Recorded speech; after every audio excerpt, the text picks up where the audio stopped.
آج میں علامہ اقبال کی ایک اور نظم گل پجمردہ لے کر آپ کی خدمت میں حاضر ہوا ہوں۔ تو چلو پہلے اس نظم کو پڑھتے ہیں، پھر اس کے بعد اس کی تشریح کو بھی پڑھیں گے۔ کس زبان سے ایک گل پجمردہ تجھ کو گل کہوں، تجھ کو گل کہوں، کس طرح تجھ کو تمنائے دل بلبل کہوں۔ تھی کبھی موجے صبا گہوارِ جنبا تیرا، نام تھا سخن گلستاں میں گل ہندا تیرا۔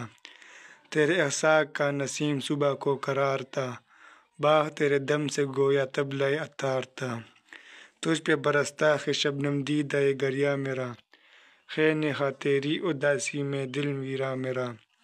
میری بربادی کی ہے چھوٹی سی ایک تصویر تو، خواب میری زندگی تھی جس کی ہے تعبیر تو۔ ہم چون از نستا خوش شکایت می کنم، بشنو ای گل از جدائی شکایت می کنم۔ علامہ اقبال کی زیر تشریح مختصر سی نظم محض 2 بندوں پر مشتمل ہے۔ ان اشعار کے مندرجات سے اس امر کا بخوبی اندازہ ہو جاتا ہے کہ علامہ اقبال کی نظر زندگی کے کم و بیش تمام مسائل پر تھی۔ پہلا بند: گل پجمردہ، مرجھایا ہوا پھول، گہوارۂ جنبا، ہلنے والا جھولا، طبلِ عطار، عطر فروخت کرنے والا کا صندوقچہ۔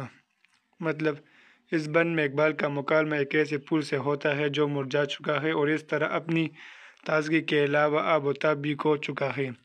چنانچہ وہ اس مرجھائے ہوئے پھول سے مخاطب ہو کر کہتے ہیں، اب تیری ہیبت ہی تبدیل ہو چکی ہے، اس صورت میں تجھے پھول قرار نہیں دیا جا سکتا، اس کیفیت میں تو بلبل کے لیے بھی کشش کا سبب نہیں ہو سکتا۔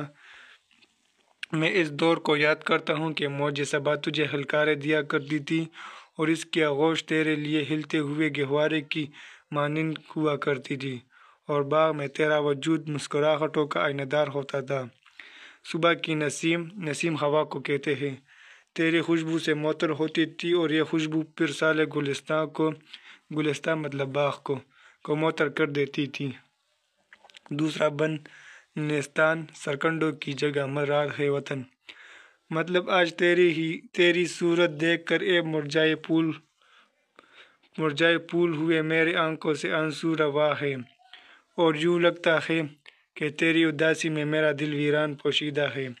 دیکھا جائے تو تیرا وجود میری بربادی کی ایک چھوٹی سی تصویر ہے، جس سے کہ میری زندگی ایک خواب تھی۔ بظاہر یوں لگتا ہے کہ تو اس خواب کی تعبیر ہے۔ اے مرجھائے ہوئے پھول، غور سے سن کہ میں تجھے اپنی اس کیفیت کا گلہ کر رہا ہوں جو ہجر و فراق کا عبارت ہے۔ اسی کے ساتھ ہی یہ نظم مکمل ہوتی ہے۔ اجازت دیجیے گا۔